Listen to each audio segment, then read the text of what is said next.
하나님의 말씀은 신명기 7장 12절에서 26절입니다. 신명기 7장 12절 너희가 이 모든 법도를 듣고 지켜 행하면 내 하나님 여호와께서 네 조상들에게 맹세하신 언약을 지켜 너에게 인애를 베푸실 것이라. 곧 너를 사랑하시고 복을 주사 너를 번성하게 하시되 내게 주리라고 내 조상들에게 맹세하신 땅에서 내 소생에게 은혜를 베푸시며 내 토지 소산과 곡식과 포도주와 기름을 풍성하게 하시고 내 소와 양을 번식하게 하시리. 너가 복을 받음이 만민보다 훨씬 더하여 너희 중의 남녀와 너희의 짐승의 암수에 생육하지 못할 것이 없을 것이며 여호와께서 또 모든 질병을 내게서 멀리하사 너희가 아는 애굽의 악질에 걸리지 않게 하시고 너를 미워하는 모든 자에게 걸리게 하실 것이라. 내 하나님 여호와께서 너에게 넘겨주신 모든 민족을 내 눈이 긍휼히 여기지 말고 진멸하여 그들의 신을 섬기지 말라. 그것이 너희에게 올무가 되리라. 내가 혹시 심중에 이르기를 이 민족들이 나보다 많으니 내가 어찌 그를 쫓아낼 수 있으리요 하리라. 나는 그들을 두려워하지 말고 너 하나님 여호와께서 바로와 온 애굽에 행하신 것을 잘 기억하되 내 하나님 여호와께서 너를 인도하여 내실 때에 내가 본 큰 시험과 이적과 기사와 강한 손과 평파를 기억하라. 내 하나님 여호와께서 내가 두려워하는 모든 민족에게 그와 같이 행하실 것이요. 내 하나님 여호와께서 또 왕벌을 그들 중에 보내어 그들의 남은 자와 너를 피하여 숨은 자를 멸하시리니 너는 그들을 두려워하지 말라.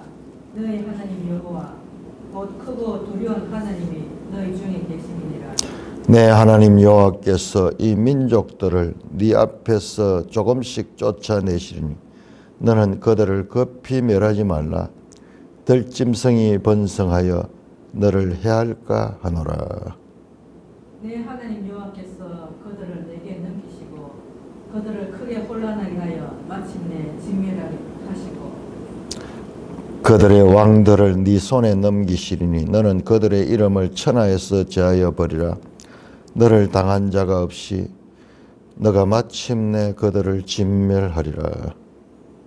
너는 그들의 조각한 신상들을 불사르고 그곳에 입힌 은이나 금을 탐내지 말며 취하지 말라. 내가 그것으로 말미암아 올무에 걸릴까 하노니 이는 내 하나님 여호와께서 가증히 여기시는 것이니라. 너는 가증한 것을 내 집에 들이지 말라. 너도 그것과 같이 진멸당할까 하노라.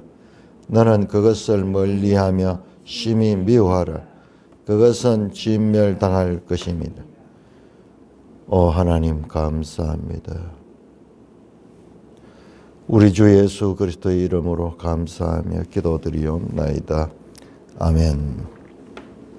자, 다시 우리 7장 본문을 보기 전에 전체 구조를 한번 다시 계속 입력을 해야 됩니다. 4장 44절부터 우리 매일 성경에는 28장 68절까지가 두 번째 설교다.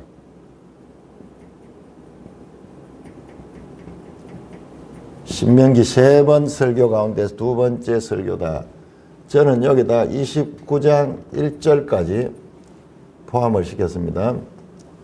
왜 그런가? 그건 나중에 이제 본문 안에 가야 돼요. 자, 두 번째 이 설교 너무 길기 때문에 사실상은 구조를 봐도 잘 알 수 없어요. 이걸 또 더 구별할 수 있는 거는 이 가운데서 4장 44절에서 11장까지 11장 마지막에 12장에서 다시 28장까지 이렇게 두 부분 나눌 수 있어. 두 부분 나눌 때 요거를 1차적으로 우리 이 크리스토퍼 라이트는 그 부분을 갖다 큰 교훈을, 큰 교훈.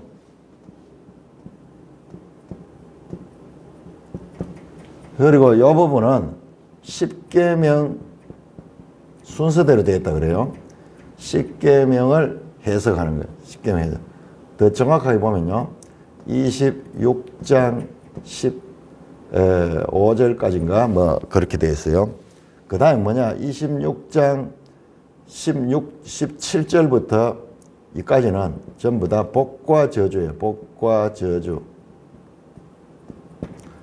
26장 16절에서 19절까지는 여기는 이 법을 지켜야 되는 이유를 다시 설명해야 돼. 너희가 하나님과 언약 관계이기 때문에 그렇다는 거야. 이스라엘 백성들이 성민이고 거룩한 백성이고 보배로운 백성, 하나님의 소유된 백성, 그리고 지극히 높은 백성. 우리 출애굽기 19장에서는 제사장 나라가 된다 했는데 여기는 모든 민족들 가운데서 가장 높은 백성, 지극히 높은 백성.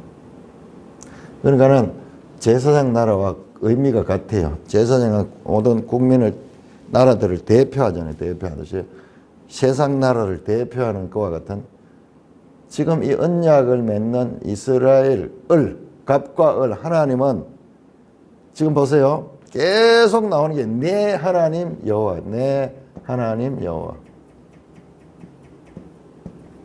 이 말 속에는 언약 관계가 녹아 있습니다. 녹아 있습니다. 하나님은 너의 하나님이다. 너의 하나님이다. 그러면 반대로 이스라엘 입장은 너희들은 하나님의 백성들이다 하는 언약 관계가 이 속에 들어 있습니다. 자, 일단 구조부터 먼저 보고요. 자, 이렇게 큰 거를 놓치지 않고 보면은 우리가 뭐 무슨 말인지 계속 같은 이야기들이 나오니까 그런 것 같은데, 자, 이거 한번 확인해 보겠습니다. 자, 왜 이렇게 끊어졌는가? 이 성경 신학자들이 연구하면서 끊어진 게 11장 한번 가보세요. 11장. 일단 그 본문 내용은 다 알 수 없고 11장에 가보면은 그 이유를 알 수가 있어요. 일단 두 번째 설교하는 데서 11장 32절까지 있네요. 11장 26절부터 보시면은 26절부터 32절까지만. 자, 여기 보세요. 내가 오늘 복과 저주를 너희 앞에 두나니 너희가 만일 이 모든 너희 명하는 축복과 저주, 26절에서 31절까지 축복과 저주 여기 나와요. 여기 다시 끝이 나는 걸 보니까 여기에 이제 축복과 저주, 상벌 조항이 나오죠. 상벌 조항이. 그리고 이 끝에 가면요. 이 끝에 가면 구조가 좀 복잡한데 27장도 축복과 저주고 28장도 축복과 저주. 그러면서 이 복잡한 이런 법규들과 순종했을 적에 받는 복과 불순종해서 받는 저주, 그 사항이 전체 단락을 매듭지는. 그러니까 우리가 학생들 같으면은 1년 내내 공부를 하고 그 다음에 학기말 고사 치든, 혹 학기말 고사를 치면 어떻게 됩니까? 우월한 학생과 공부 안 했던 학생 구별이 되죠. 판단이 되죠. 상을 받을 학생과 벌을 받을 학생 구별이 되듯이 그런 구조를 가지고 있다. 그래서 11장 마지막 보니까는 이렇고, 이 구조를 아는 것이 너무나 쉽지 않은 거예요. 이거는 우리가 아는 것이 아니고 앞선 우리 믿음의 선배들이 신명기를 얼마나 깊이 연구했는지 몰라요. 그래서 여러 가지 학설이 있는데 시간이 지나면서 이렇게 정리되는 거예요. 정리되는 게. 이 크리스토퍼 라이트도 그렇게 지금 정리하고 있다. 이 큰 구조를 생각하면서 다시 오늘 본문을 봅니다. 7장 12절에서 26절까지. 자, 여기 보세요. 내 하나님 여호와라는 단어가 얼마나 많이 나오는가. 내 하나님 여호와. 야훼. 야훼.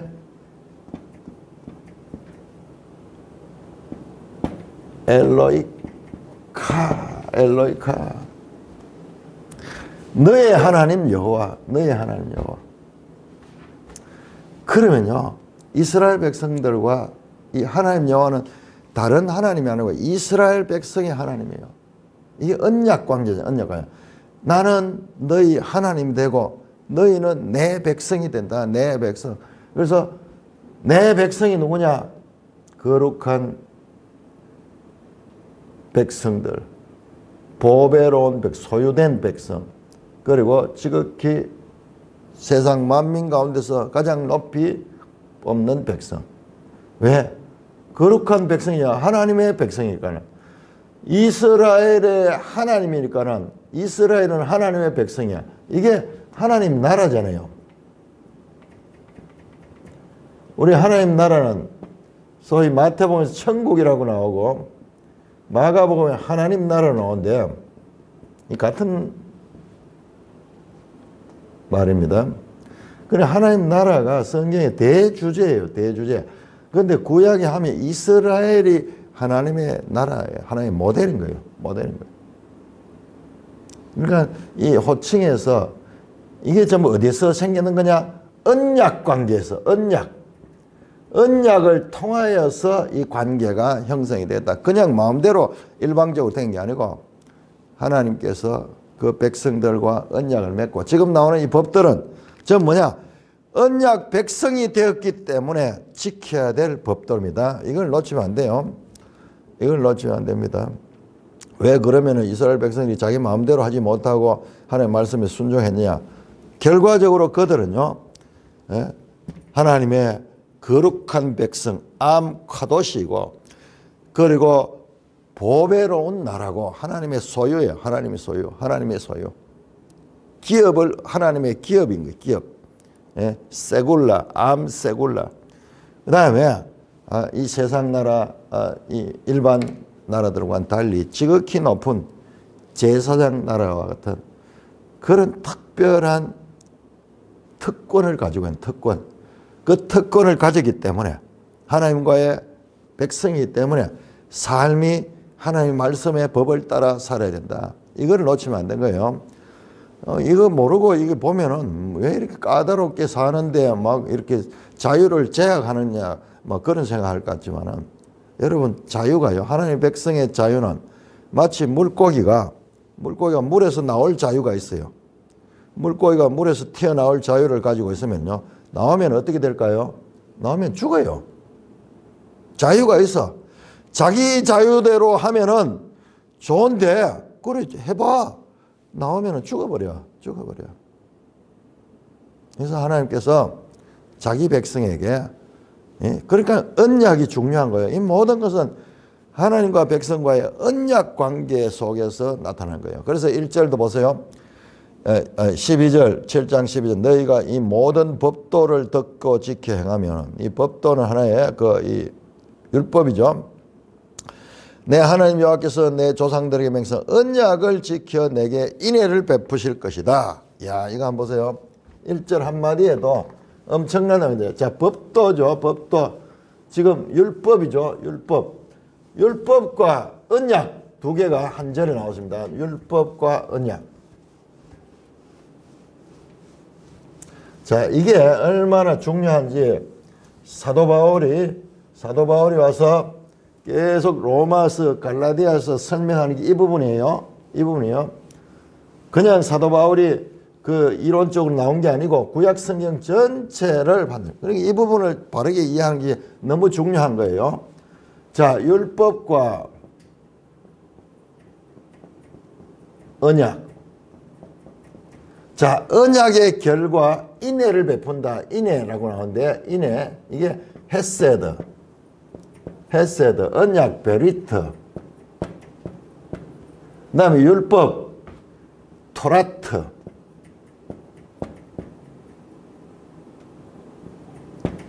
토라, 언약, 베리트.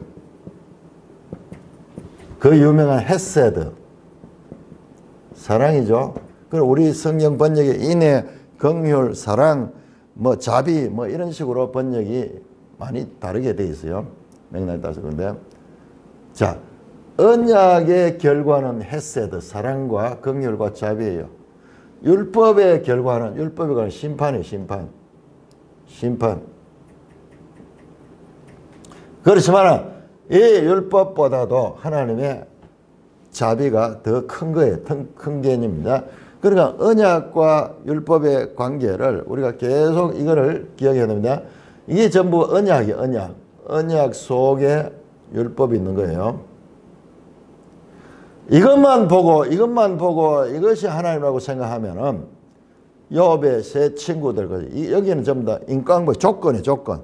순종하면은 복을 받고 불순종하면 심판을 당하는, 저주를 당하는 그 조건이 조건적.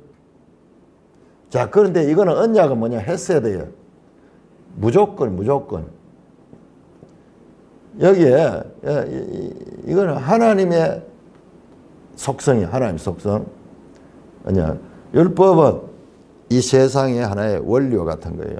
그래서 조건적이에요. 뭐든지 잘하면은 복을 받고 잘못하면은 저주를 받는대요. 그럼 잘못하게 돼 있어요. 왜? 인간이 죄가 있기 때문에 이 하나님의 말씀을 철저하게 지키지를 못해요. 그러면은 저주야, 저주. 결론적으로는 저주받을 수 없는 밖에 없는 거예요. 그래서 구약 성경이 이스라엘이 저주를 받는 내용으로 끝이 나는 거예요. 저주를 받아서 저 바벨론 포로로 가서 망했던 이야기잖아요. 나중에 고레스의 은혜를 받아 돌아오지만은 아직까지도 그 저주의 연속선상에 있어요. 왜냐? 돌아왔지만은 자치할 힘도 없고 땅은 황폐하게 됐고 뭐 여기서 이야기하는 복이 하나도 없어요. 그 땅이 황무하게 되고 또 계속 다른 나라의 지배를 당하고 페르시아의 지배를 당했다가 다시는 그리스의 지배를 당하고 로마의 지배를 당하고 신약 때까지 예수님이 올 때까지 그거예요. 그래서 이 언약의 이 헤세드가 온 것이 예수 그리스도. 그래서 내 하나님 여호와, 야훼 엘로헤이카, 이 말이 얼마나 나오는가 한번 보세요. 12절 너무 많이 나오기는 우리가 그냥 지나가요. 12절, 16절, 18절, 19절, 다음에 또 19절, 또 19절에 두 번 나오고, 그 다음에 20절 내 하나님 여호와께 21절, 22절, 23절, 25절, 뭐 거의 매 절마다 이게 나오네. 내 하나님 여호와. 이게 왜 중요한가? 언약 관계를 하는 것은 하나님께서 계속 이야기해요. 계속. 내 하나님, 너의 하나님 여호와, 너의 하나님 여호와, 너의 하나님 여호와. 자, 이 단어 자체가 언약 관계를 암시하는 것이다. 자, 그러면은 이 말씀 나오는 김에 자, 우리 26장 한번 볼까요? 26장. 자, 하나님과의 이 관계를 보기 위해서 신명기 16장 16절 보시면요. 내 하나님 여호와고 이스라엘은 하나님 입장에서 어떤 것인가? 자, 16절에 지금 쫙 앞에서 법규를 다 이야기하고 난 다음에요. 이 말씀을 지키라 하는 말이 다시 한번 나오고요. 17절에 왜 그러냐? 18절 보세요. 너를 그의 보배로운 백성이 되게 하고 세굴라, 암세굴라, 보배로운 백성. 그 다음에 19절에 모든 민족 위에 뛰어나게 하시고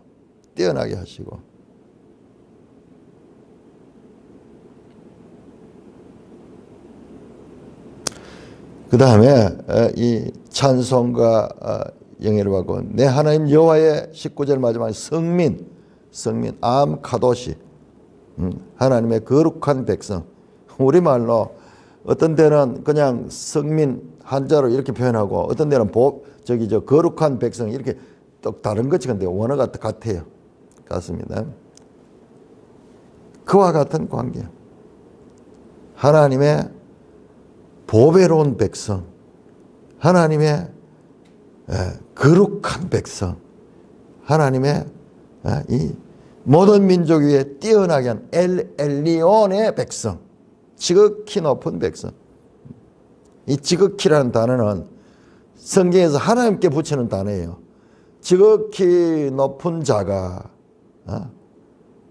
다니엘서 나오죠. 지극히 높으신 분 앞에 이 거룩하신 분이 나오고 하는 이 나오는데 이 지극히 높다는 이건 전부 하나님께 붙인데 유일하게 백성에게 사람에게 붙인 게 여기에요. 그러니까 지극히 높은 분의 백성이기 때문에 그래서 이와 같은 언약 관계를 우리가 놓치지 말아야 됩니다. 자, 그래서 언약을 지켜 내게 인애를 베푸실 것이다. 하나님이 곧 너를 사랑하고 복을 주사 번성하게 한다. 자, 그래서 여기에 구체적으로 전부 복이 뭐냐? 물질적인 복이에요. 재산이 많아지고 질병이 없고 그리고 넓은 땅을 소유하게 되고 그런 물질적인 지극히 세속적인 복을 말씀하고 있습니다. 자, 이것은 구원 계시의 발전성의 관계에서 보면은 이것은 우리가 실제적으로 물질적인 그런 복이에요. 복. 그런데 이것은 구원 계시의 발전성이 이건 궁극적으로는 영적인 복으로 연결됩니다. 그러니까 1차적으로는 이게 눈에 보이는 그런 걸 통해서 복이 뭔가를 알려주는 거예요. 그래서 상대적이기도 합니다. 14절에 네가 복을 받음이 만민보다 훨씬 더하여 너희 중에 짐승의 암수에 생육하지 못한 것이 없을고 그리고 질병도 걸리지 않게 하시고 하나님께서 복을 줄 것이다. 그러므로 16절 내 하나님 여호와께서 내게 넘겨주신 모든 민족을 내 눈에 긍휼히 여기지 말고 진멸하라. 그들의 신을 넘기지 마라. 그것이 너에게 알무가 될 것이다. 자, 하나님께서 복을 주시고 내 하나님 여호와께서 내게 넘겨준 모든 민족을 내 눈에 긍휼히 여기지 말고 진멸시키라. 헬렘이죠. 헬렘시키라. 왜? 눈에 긍휼히 여기지 마라. 그러니까 우리가 일반 사람들을 보면은 깜짝 놀라죠. 하나님이 자기 백성만 사랑하고 나는 다른 나라 백성들은 무시하는 것이 그렇게 생각하는데 우리 이 배경을 모르니까 그런 생각이 나오죠. 이들이 하나님이 400년 동안 참고 기다려왔고 이들은 마치 부패한 곰팡이 같아서 이걸 그냥 두면은 이게 온 세상에 다 지금 부패시키는 그런 거예요. 그러니까 이스라엘 백성은 오히려 소금과 빛으로서 부패를 방지하고 어둠 가운데 빛의 하나님의 택한 하나님 나라로서 주어졌기 때문에 그거를 진멸하라. 인간적인 그런 입장에서 생각하면 안 됩니다.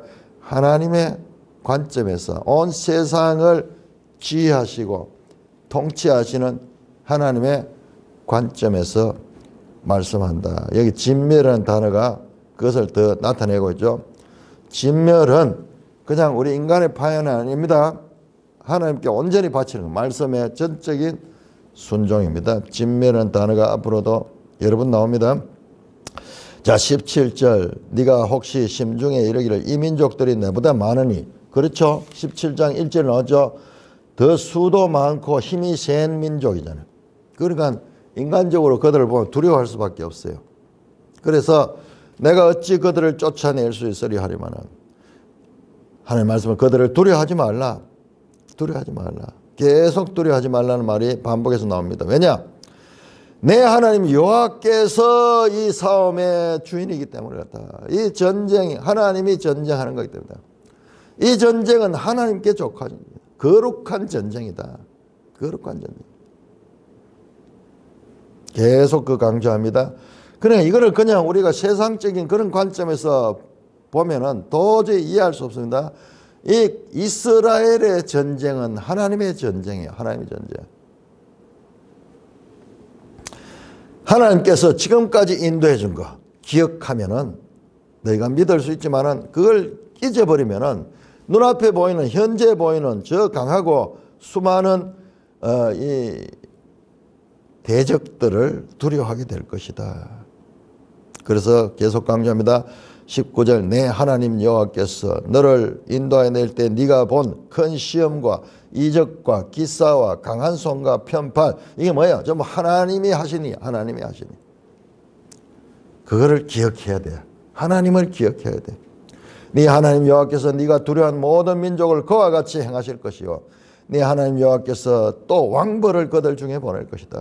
그러니까 하나님의 전쟁이기 때문에 믿음을 가지고 순종하면 이기는 거지. 네가 그걸 잊어버리면 하나님을 잊어버리면은 백전백패야. 백전백패. 자 하나님께서 또 더 구체적으로 네 하나님 여호와께서 또 왕벌을 그들 중에 보내어 그들의 남은 자와 너를 피하여 숨은 자를 멸할 것이다. 왕벌을 보내서 전쟁하는데 너희가 총칼로 싸우는 게 아니라 하나님이 싸우시는 거고 왕벌을 그들에게 보내준다. 왕벌을 보내준다. 이 말씀은 출애굽기 23장 28절 여러분 출애굽기 23장이 어디예요? 출애굽기 23장은요 19장부터 24장까지 시내산 언약을 맺을 때 하나님의 법이에요. 하나님의 법. 하나님 주신 그 법 속에 들어있는 게 출애굽기 23장. 그 다음에 이 말씀은 여호수아 24장 12절에 나오는데 여호수아 24장 12절을 우리 한번 찾아볼까요? 그러면 이게 무슨 뜻인지 구체적으로 우리 매일 성경 주석에 나오는데 이 왕벌 히브리어로 치르하는 말벌의 일종으로 하나님이 사용하시는 심판의 도구를 상징한다. 자 여호수아 24장 12절에 보면은 구체적으로 역사 가운데서 이 사건이 어떻게 일어났는가를 설명하는 내용이 나오는데 우리가 아는 내용이야. 우리가 아는 내용. 24장 12절에 보니까는 여호와께서 또 또 모든 백성들과 이 땅에 거주하던 아모리 족속을 우리 앞에서 쫓아냈음이라. 그러므로 우리도 여호와를 섬기니 12절이죠. 12절. 내가 왕벌을 너희 앞에 보내어 그 아모리 족속의 두 왕을 너희 앞에 줬니. 아모리 족속의 두 왕이 누구예요? 바로 우리가 앞에서 봤던 바산 왕 옥과 헤스본 왕 시온이잖아요. 요단 동편의 전쟁. 그때 하나님이 왕벌을 보내가 이겼다는 거야. 왕벌을 보내. 그러면 실제로 말벌이 가가지고 막 그렇게 했는데 그건 모르겠어요. 그 성경 어떻게 성경에서 그 부분을 자세히 설명하니까 모르겠지만은 자간 그때 승리할 때 하나님의 전쟁으로 하나님께서 함께 하셔서 승리했는 거예요. 승리했는 거예요. 그러니까 이 왕벌을 보낸다는 말은 뭐 구체적인 말벌을 보내 우리가 뭐 성경에는 뭐 그건 구체적으로 안 나와요. 뭐 구체적으로 막 벌떼가 와가지고 어떻게 공개했다 이런 거 안 나오는데 왕벌의 표현이 출애굽기 여호수아 그리고 오늘 본문에 보면은 하나님의 전쟁을 나타낼 때 쓰는 표현이다. 그들의 남은 자와 너를 피하여 숨은 자를 멸하자. 참 왕벌한테 당하면은 시급하죠. 벌떼가 달려와서 찍으면 심지어는 죽기까지 하는 거예요. 죽기까지. 무지무지하게 이 공격이 강하죠. 너는 그들을 두려워하지 말라. 너희 하나님 여호와가 곧 크고 두려운 하나님이 너희 중에 계십니다. 자, 하나님의 전쟁이다. 여호수아에 나오는 그 전쟁은 거룩한 전쟁, 하나님의 전쟁이다. Divine Warrior, 거룩한 전사이신 하나님을 믿고 싸우는 것이다. 22절 내 하나님 여호와께서 나오죠. 야훼 엘로헤이카 계속 보면 너의 하나님 여호와께서 이 민족들을 네 앞에서 조금씩 쫓아낼 것이다. 너는 그들을 급히 멸하지 마라. 들짐승이 번성하여 너희를 해할까 하느라. 정복하는데 한 단계 한 단계 정복. 갑자기 막 다 정복하는 게 아니고 그렇게 한다. 여러분 우리가 세상에서도 무슨 복을 받아도 조금씩 조금씩 자꾸 확장돼 나가야 되지 갑자기 받으면 그 복을 감당하지 못해. 복권 막 수십억이 당첨된 사람들이 그 복을 유지하기 어려워. 너무 뭐 감당할 수 없는 거야. 그래 어린아이들한테 돈을 100만 원씩 이렇게 주면은 그게 오히려 그 아이가 주위에 나쁜 사람들의 표적이 될 수 있어. 그러니까 하나님께서 상황에 맞도록 조금씩 20절 23절 내 하나님 여호와께서 야훼 엘로헤이카 그들을 넘기시고 그들을 크게 혼란하게 하여 마침내 진멸한다. 마침내라는 말은 점진적으로 라는 그런 의미가 들어있죠. 마침내 그냥 번쩍 오는 게 아니라 마침내 그들을 진멸한다. 해렘시킵니다. 하나님이 해렘시키죠. 또 그들의 왕들을 네 손에 넘기리니 너는 그들의 이름을 천하에서 제하여버려. 너를 당할 자가 없이 네가 마침내 그들을 진멸하라. 마침내 가나안 땅을 차지할 것이다. 자 25절에서 26절 너는 그들의 조각한 신상들을 불사르고 그것이 입힌 은이나 금을 탐내라. 다시 이 신상을 만들지 말고 그것을 숭배하면 안 된다. 다시 이계명이죠. 이계명. 우리 앞에서 봤듯이 4장 44절에서 11장까지 첫째 이제 큰 교훈부는 이 부분은 1계명, 2계명 주로 1계명, 2계명에 집중해서 말씀하고 있다는데 이 학자들의 이 주장인데요. 근데 그게 딱 들어맞지 않아요. 성경은 우리 인간의 이론 쪽 딱 들어맞아요. 그렇지만 대체로 지금 보시면 다시 또 우리 앞에서도 나오죠. 형상 만들어 섬기지 마라. 우상을 그것을 불살르고 그것을 취하지 말라. 왜? 만약 너희가 그것을 가까이 했다가 그것을 섬기면은 가나안 백성들이 진멸되는 거야. 너희가 진멸된다. 너희가 진멸된다. 26절 너는 가정한 것을 내 집에 들이지 마라. 너도 그와 같이 진멸당할까 하노라. 너는 그것을 멀리하고 심히 미워하여 그것을 진멸당할 것이다. 진멸해야 된다. 진멸. 완전히 뿌리째 뽑아줘야 된다. 그러니까는 이제 이 말씀을 가지고 아간 사건 여호수아 7장입니까? 그 아간 사건이 이해가 되죠. 진멸하라 그랬는데 진멸 안 했잖아요. 그래서 자신이 진멸당하죠. 자신과 그 가족이 진멸당한 것도 이와 같은 말씀에 대한 불순종이었다는 것을. 자, 8장 넘어갑니다. 8장 1절에서 10절. 내가 오늘 명하는 모든 명령을 너희는 지켜 행하라. 그리하면 너희가 살고 번성하여 여호와께서 너희 조상들에게 맹세하신 땅에 들어서 그것을 차지하리라. 내 하나님 여호와께서 이 40년 동안에 내게 광야길을 걷게 하신 것을 기억하라. 이는 너를 낮추시고 너를 시험하사 내 마음이 어떠한지 그 명령을 지키는지 지키지 않는지 알리하라 하심이라. 너를 낮추시며 너를 줄이게 하시며 또 너도 알지 못하며 네 조상들도 알지 못하던 만나를 너게 먹이신 것은 사람이 떡으로만 사는 것이 아니요 여호와 입에서 나오는 모든 말씀으로 사는 줄을 네가 알게 하려 하심이라. 이 40년 동안에 내 어복이 헤어지지 아니하였고 내 발이 부러뜨지 아니하였느니라. 너는 사람이 그 아들을 징계함 같이 내 하나님 여호와께서 너를 징계하시는 줄을 마음에 생각하고 내 하나님 여호와의 명령을 지켜 그의 길을 따라가며 그를 경외할지니라.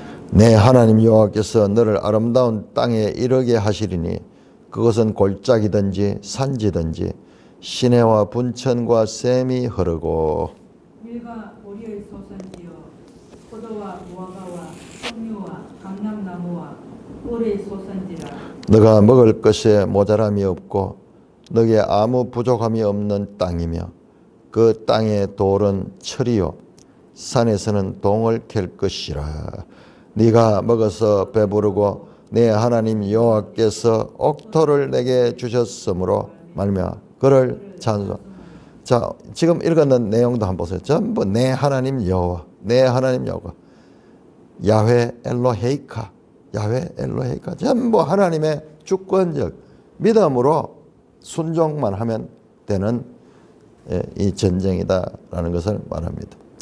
자, 8장 1절, 내가 오늘 명하는 모든 명령을 너희는 지켜 행하라. 그리하면 너희가 살고 번성하라. 자, 딱 1절에 아주 인과응보적인 그런 말씀이 딱 나오죠.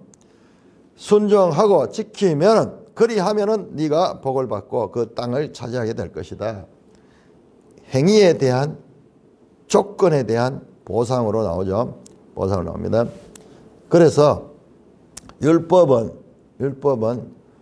인과응보적이에요. 인과응보적. 그러나 언약은 은혜예요. 언약은 은혜예요. 우리 계속 이 구조를 계속 봐야 돼. 이게 신약이 가리키는 게 이걸 가리키는 거야. 이걸.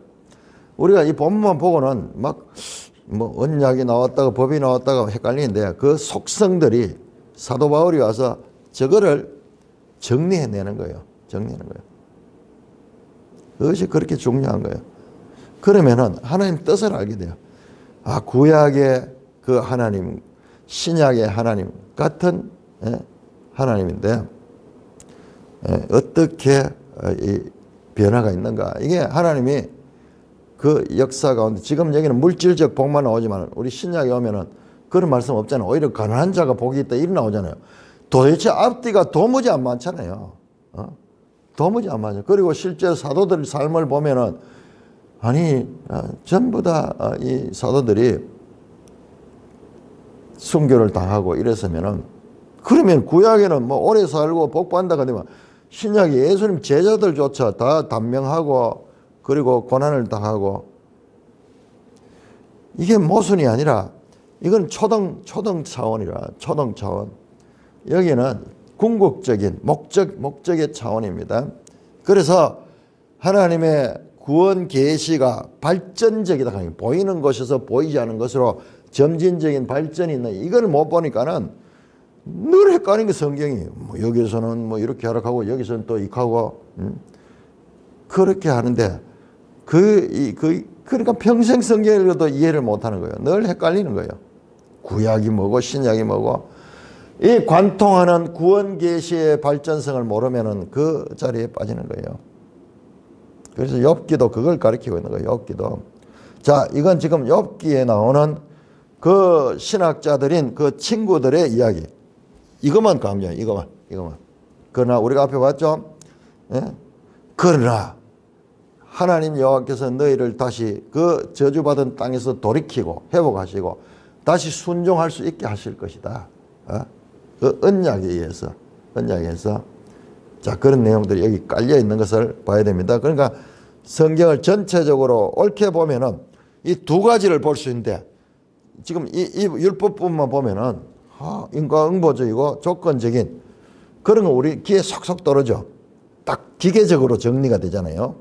그러나 그것을 초월하는 하나님, 니플라오시의 하나님을 우리가 기억해야 됩니다.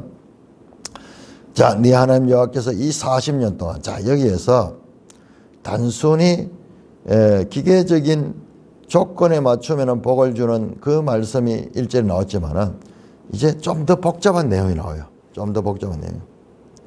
자, 40년 동안 광야 길을 걷게 한 것은 너희가 불순종했기 때문에 저주를 받은 것이 맞아요. 불순종에 의한 형벌이에요.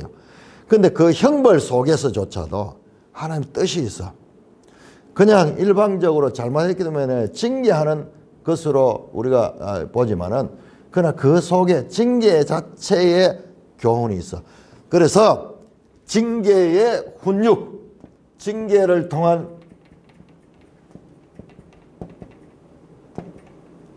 훈육이 나오는 거예요.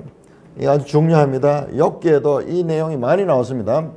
나왔고, 이게 히브리서 12장에 징계는 다 받는 것을 엄쓰면은 사생자락 할 때 그때 징계가요. 이 징계라는 표현보다도 이 단어가 더 맞아요. 이 단어가 훈육하다. 훈련시킨다. 그러니까 징계는 훈육과 연관이 있다. 그 내용이 여기에 처음 나오는 거예요. 잠언에 가면은 이걸 다시 또 더 풀고 나오는데, 근데 우리가 사실상 욥기 속에서 욥기의 대주제 가운데요, 까닭 없이 받는 고난, 그 다음에 니플라웃, 헤아릴 수 없는 하나님의 은혜, 그 다음에요 징계를 통한 훈육이 욥기에서 아주 중요한 그와 같은 하나의 주제 가운데 하나였어요. 자, 여기도 보면은 근데 그 징계를 통한 훈육이 나옵니다. 광야의 이 길을 걷게 하신 것은 너를 낮추며, 불순종에 대한 형벌이지만은 그러나 그걸 통해서 너를 낮추며 시험하고 네 마음이 어떠한지 명령을 지키는지 지키지 않는지 알려 하심이라. 하나님 이걸 모르겠어요. 오히려 백성들에게 자기 자신을 알려줘. 너를 낮추시며 너를 줄이게 하시며 또 너도 알지 못하는, 네 조상들도 알지 못하는 만나를 네게 먹이신 것은 사람이 떡으로만 사는 것이 아니요 여호와의 입에서 나오는 모든 말씀으로 사는 줄 내가 알게 하는 거예요. 하나님의 교육적인 의미가 있네요. 알게 하는. 이 말씀은 유명한 말씀이죠. 예수님께서 사탄이 이 돌을 가지고 떡을 만들어 했을 때 인용했던 신명기 말씀이죠. 사람이 떡으로만 사는 것이 아니에요. 여호와의 입에 나와서 모든 말씀으로 산다. 전쟁도 여호와의 전쟁이고 우리가 사는 것도 전부 여호와의 말씀으로 사는 것이다. 나중에 요한복음 6장에서 예수님께서 내가 생명의 떡이다 하는 그 말씀에 하나의 배경이 되는 이와 같은 말씀이에요. 그러니까 그 백성에 대한 광야 길을 걷게 한 이와 같은 징벌이죠. 불순종에 대한 저주, 너무나 힘든 삶을 살았지만 그것 또한 하나님의 교육적인 의미를 가지고 있다. 이 40년 동안 네 어복이 헤어지지 않았고 네 발이 부르트지 아니한다. 너는 사람이 그 아들을 징계함 같이 내 하나님 여호와께서 너를 징계하신 줄 생각하고 네 하나님 여호와의 명령을 지켜 그의 길을 따르며 걸으게 하라. 어떠한 이런 저주를 받더라도 그 속에 하나님의 뜻이 있다는 것을 알아야 한다. 마치 사람이 그 아들을 징계함 같이. 여러분 이게 이 뿌리가 여기 나오죠. 모든 성경의 징계의 원형이 여기서 나오는 거예요. 하나님의 법이에요. 자, 우리 잠언 3장 12절 한번 볼까요?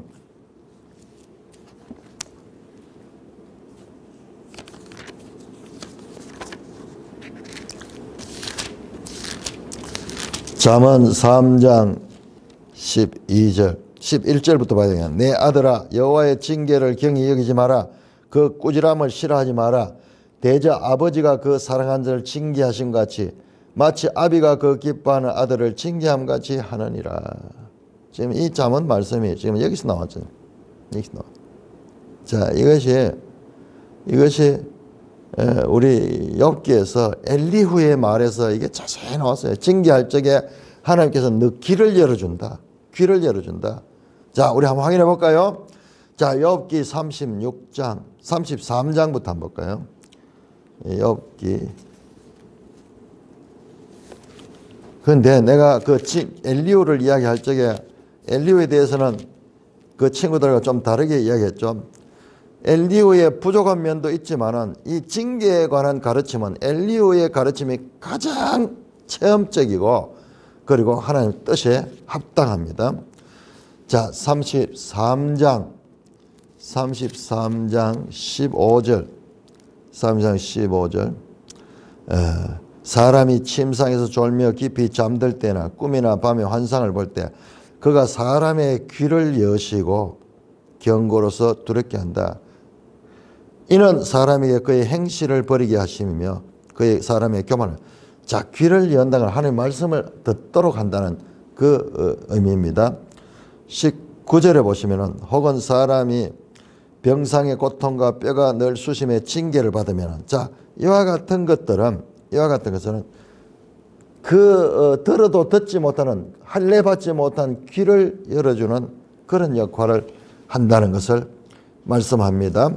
자, 36장 보세요. 이게 전부 엘리후의 32장에서 37장까지가 전부 엘리후의 일방적인 말이에요. 36장 16절 36장 8절. 36장 8절. 혹시 그들의 족쇄에 매이거나 환난의 줄에 얽혔으면 그들의 소행과 자신의 교만한 행위를 알게 하시고 10절에 그들의 귀를 열어 교훈을 듣게 하신다. 그래서 명하여 죄악에서 돌이게 한다. 죽을 길에서 그들을 구원해 주는 거예요. 이 징계가 15절 16절 하나님이 공고한 자를 그 공고에서 구원하시며 학대당할 점에 그 귀를 여시나니 왜? 하나님이 그들을 환난에서 이끌어내서 좁지 않고 넉넉한 곳으로 옮겨서 한적. 자, 하나님께서는 그 백성들의 징계를 통해서 하나님의 말씀을 들을 수 있는 그와 같은 것을 깨우치는 역할을 한다. 그러니까 성경에 신명기부터 시작해서 이게 히브리서 12장에도요. 바로 이 말씀이에요. 이 말씀. 이 신명기 8장 이 말씀이에요. 이 말씀. 잠언도 그 말씀이고 결국 하나님께서 사람이 그 아들을 징계함 같이 하나님도 이스라엘 백성들을 그렇게 징계받을 때조차 하나님의 뜻을 생각하고 하나님의 징계를 통한 교육을 알으라. 자, 이런 부분은 그냥 인과응보의 이상의 차원이죠. 이상의 차원입니다. 그냥 인과응보는 너무 단순하죠. 순종하면은 복을 받고 불순종하면 징계를 당하고 저주를 받는다. 그런데 저주 가운데도 그 안에 하나님의 교육적인 의미. 그 교육은 뭐예요? 궁극적으로 살리기 위한 교육이죠. 자, 이와 같이 이스라엘의 광야의 모든 것들은 불순종의 죄 때문이지만 그러나 그 속에도 하나님의 보응의 원리를 넘어가는 잘못에 대한 징계, 저주 그 속에도 하나님의 자비와 하나님의 지혜가 그들을 구원하고자 하는 뜻이 있다는 것 말씀하고 있는 것입니다. 7절입니다. 네 하나님 여호와께서 너를 아름다운 땅에 이르게 하시니 그곳에 골짜기든지 시내요 분천의 샘이 흐르고 밀과 보리의 소산지요 포도와 무화과 석류와 감람나무 꿀의 소산지라. 네가 먹을 것이 모자람이 없고 네게 아무 부족함이 없는 땅이다. 이 땅에 들어가면은 부족함이 없다. 그런데 그 땅의 돌은 철이요 산에서는 동을 캐낼 것이며 지하자원도 많고 지하자원도 그 땅에서 이제 너희가 살 텐데 네가 먹어서 배부르고 내 하나님 여호와께서 옥토를 내게 주심으로 말미암아 그를 찬송하다. 이 아름다운 땅을 내게 주셔서 너무 감사하다. 찬송을 할 것이다. 그러나 늘 나오는 것은 이와 같은 축복에서 따르는 그와 같은 위험이 이어지는 내용에서 나옵니다. 우리 앞에서도 나왔거든요. 배가 부를 때 다시 우상을 숭배하고 배가 부를 때 하나님을 잊어버리는. 그래서 8장 11절부터 우리 오늘 다 봐버립시다. 이 부분. 자, 여기까지 끊어버리면은 더 중요한 뜻이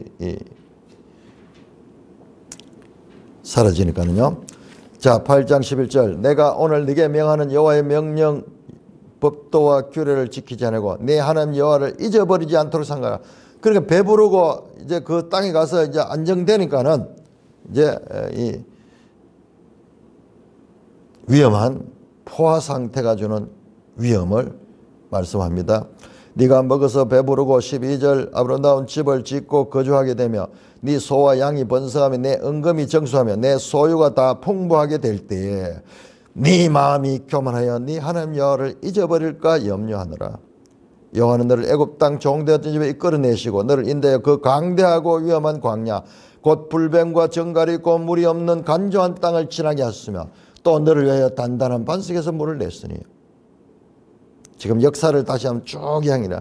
네 조상도 알지 못하는 만나를 광야에서 네게 먹으셨나니 이는 다 너를 낮추시며 너를 시험하사 마침내 네게 복을 주려 하십니다. 그러나 네 마음에 이르기를 내 능력과 내 손의 힘으로 내가 이 재물을 얻었다 말할 것이며 내 여호와를 기억하라. 그가 네게 재물을 얻을 능력을 주셨습니다. 이같이 하시면 내 조상들에게 맹세하신 언약을 오늘과 같이 이루려 하심이라. 자, 먹어서 배부르고 이제 안정되고 이러면 하나님 잊어버리는 거예요.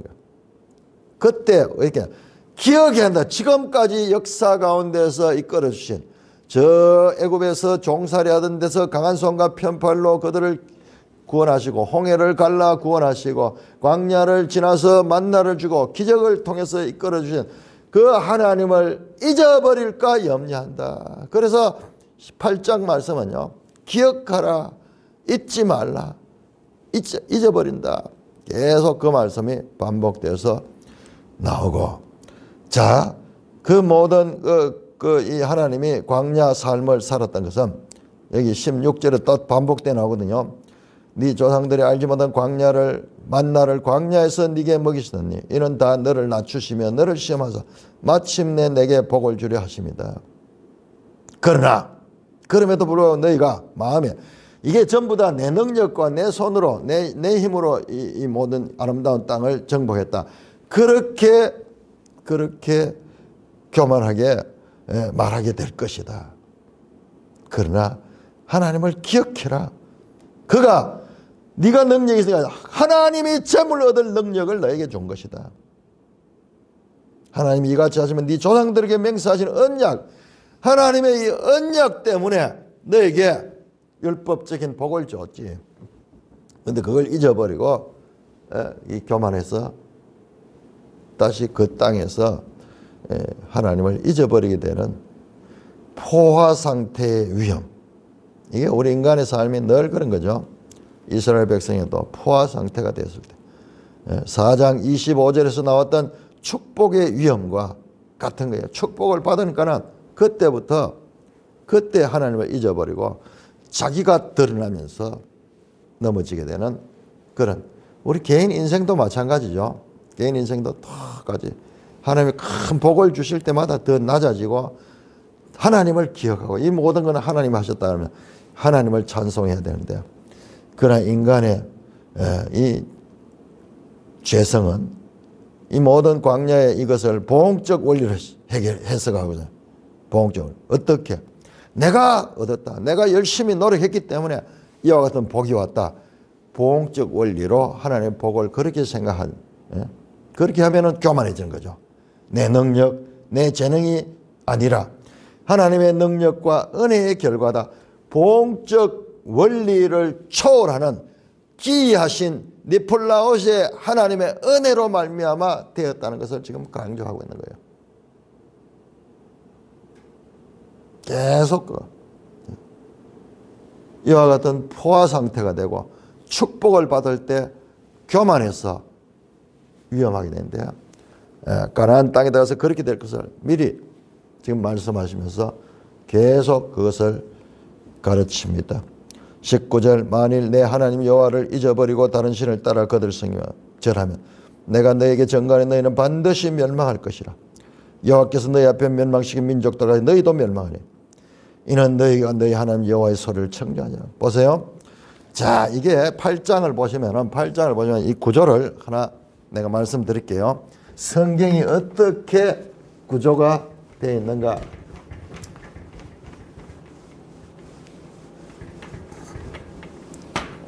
자, 보세요.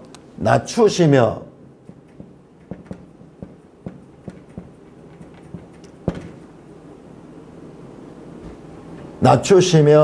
이스라엘 광야를 통해서 낮추었다 그랬죠.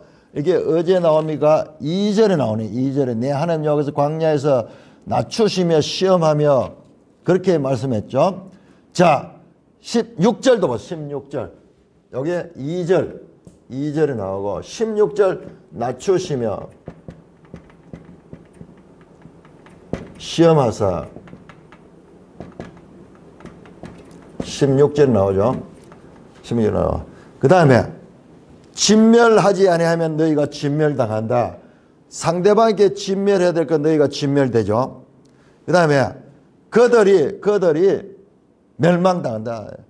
그들을 멸망하지 않으면 너희가 멸망된다. 진멸하지 아니하면은 진멸당함.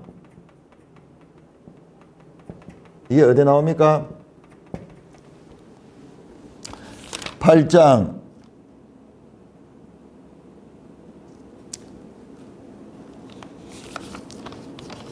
이게 7장이 나온 7장 26절 나오네요. 7장 26절. 자, 여기에는 19절 20절에 보면은 멸망하지 않으면 너희가 멸망당한다. 멸망시키지 않으면 너희가 멸망당한다.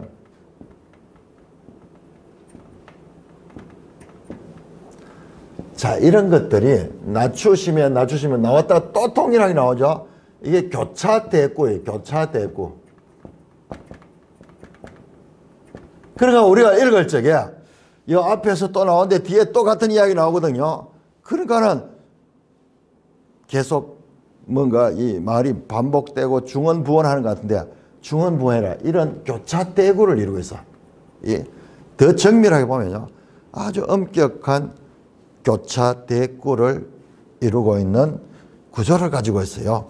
이 신명기 하나님의 말씀이 이걸 알게 되면은 앞에서는 이야기 뒤에 또 하고 우리 성경 읽다 보면 늘 이렇게 나오거든요.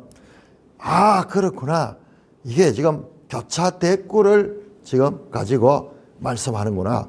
그래서 더 강조가 되는 거예요. 강조가 되는 그와 같은 것을 볼 수가 있습니다. 자, 우리가 이 하나님을 잊어버리면 내 자신이 자꾸 드러나고 내가 이 모든 걸 얻었다. 내 힘으로 얻었다. 그게 아니다. 하나님이 그 땅을 주셨고 능력을 하나님이 주셨기 그가 너에게 재물 얻을 능력을 주셨습니다. 이같이 하시면 내 조상들에게 맹세한 언약을 오늘과 지내. 이거 보세요. 이 모든 것을 그럼에도 불구하고 가나안 땅에 드리는 것은 언약 때문에 그렇다. 언약 때문에 그렇다. 계속 언약이 율법에 의한 순종하면 복을 받고 불순종하면 저주를 받는 그것을 넘어서는 하나님의 언약, 헤세드, 언약을 통한 헤세드, 사랑, 죽어 마땅한 자를 심판을 불순종의 심판을 받아서 마땅히 멸망당해야 될 자를 언약, 더 큰 언약으로 사랑을 하는 그와 같은 하나님을 우리가 알 수가 있습니다. 찬송가 304장입니다.